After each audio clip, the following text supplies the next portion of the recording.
Hello, my name is Dawn, but a lot of you call me... Spice Dawn. Oh, that's not Spice Colin. That's my friend Rhonda who came over to get some bars. So I'm making her help me with this video.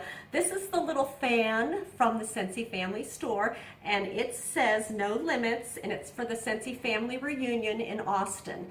But people have been asking me, how in the heck do you fold that up? Because it comes in a plastic little thing, bag. So the trick is undoing the little handle, because it has this little handle. Undo it.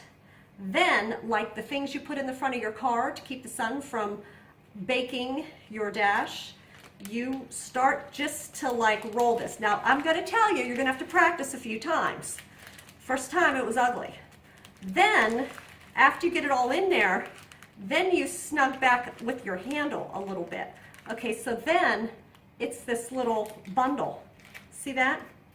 And you could stick it in your pocket or stick it in your purse, and it's cool. And then like when you go to let go, it looks like a little bird. Chirp, chirp. You know how I like birds. Check this out. Don't like hurt yourself, okay? And then this snaps back in here.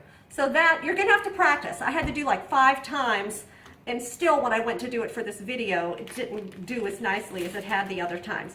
But just see how that is, like twist, smush, fold. Can you see that? And then here's your handle, and then you just like kind of stick it in a little bird's butt. This is a little bird, eyeball. This is this little wing. There's a little bird's butt. So that's how that works. Hope this helped. Bye.